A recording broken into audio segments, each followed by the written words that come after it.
ओम नमो भगवते वासुदेवाय। साथियों, स्वागत है आपका हमारे चैनल व्रत कथाएं में। आज हम बात करेंगे वैशाख कृष्ण की वरुथनी एकादशी कथा के बारे में। साथियों, अगर आप हमारे चैनल पर नए हैं तो इसी प्रकार की सच्ची कथाओं के बारे में जानकारी के लिए हमारे चैनल को सब्सक्राइब कर लें और बेल आइकन नोटिफिकेशन ऑन कर लें, जिससे हमारी आने वाली सभी वीडियो आप तक सबसे पहले पहुँचे। तो चलिए वीडियो शुरू करते हैं। धर्मराज युधिष्ठिर बोले, हे भगवान, वैशाख माह की कृष्ण पक्ष की एकादशी का नाम तथा उसकी विधि क्या है और उससे कौन से फल की प्राप्ति होती है, सो कृपा करके मुझसे बतलाइए। श्री कृष्ण भगवान बोले, हे राजेश्वर, वैशाख माह के कृष्ण पक्ष की एकादशी का नाम वरुथनी है। यह सौभाग्य को देने वाली है। इस व्रत के करने से मनुष्य के समस्त पाप नष्ट हो जाते हैं और अंत में सुख की प्राप्ति होती है। यदि इस व्रत को एक अभागिन स्त्री करती है तो उसे सौभाग्य मिलता है। वरुथनी व्रत के प्रभाव से ही राजा मानधाता स्वर्ग को गए थे। इसी प्रकार धुंधुमार आदि भी स्वर्ग को गए थे। 10,000 वर्ष तक तप करने से जो फल मनुष्य को मिलता है, उसके समान फल वरुथनी का व्रत करने से प्राप्त होता है। हे राजन, यह एकादशी बहुत पवित्र, व्रती के पापों को दूर करने वाली और मुक्ति को देने वाली है। कुरुक्षेत्र में सूर्य ग्रहण के अवसर पर जो एक भार स्वर्ण दान करने से फल मिलता है, वही फल वरुथनी एकादशी व्रत करने से मिलता है। वरुथनी एकादशी के व्रत से मनुष्य इस लोक और परलोक दोनों में सुख प्राप्त करता है और अंत में स्वर्ग को जाता है।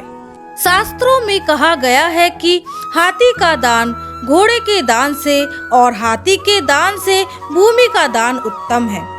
उससे उत्तम तिलों का दान है। तिल से स्वर्ण का दान, स्वर्ण से अन्न का दान श्रेष्ठ है। संसार में अन्नदान के बराबर कोई भी दान नहीं है। अन्नदान से पितृ देवता मनुष्य आदि सब तृप्त हो जाते हैं। शास्त्रों में कन्यादान इसके बराबर माना गया है। वरुथनी एकादशी के व्रत से अन्न तथा कन्यादान का फल मिलता है। जो मनुष्य लोभ के वश में होकर कन्या का धन ले लेते हैं, वे प्रलय के अंत तक नरक में पड़े रहते हैं या उनको अगले जन्म में बिलाव का जन्म ग्रहण करना पड़ता है। इसलिए कन्या का धन कभी नहीं लेना चाहिए। जो कोई आभूषण पहनाकर यथाशक्ति धन सहित कन्या का दान करता है, उसके पुण्य की संख्या करने को चित्रगुप्त भी समर्थ नहीं है। भगवान ने स्वयं कहा है कि गौदान उसी के समान है और कहे हुए सब दानों से अधिक विद्यादान है। वरुथनी का व्रत करने से मनुष्य विद्यादान के फल को पाता है। जो मनुष्य इस वरुथनी एकादशी का व्रत करते हैं, उनको कन्यादान का फल मिलता है। वरुथनी एकादशी व्रत पापों को दूर करके अंत में अक्षत गति को देती है। रात में जागरण करके जो जनार्दन का पूजन करते हैं, वे सब पापों से छूटकर परम गति को प्राप्त होते हैं। हे देव, इस कारण पाप और यमराज से डरे हुए मनुष्य को वरुथनी का व्रत करना उचित है। हे राजन, इसके पढ़ने और सुनने से हजारों गौदान का फल मिलता है और वे सब पापों से छूटकर विष्णु लोक में सुख भोगते हैं। वरुथनी एकादशी व्रत करने वालों को 10 वस्तुओं को त्याग देना चाहिए। नंबर 1, कांसे के बर्तन में भोजन करना। नंबर 2, मांस।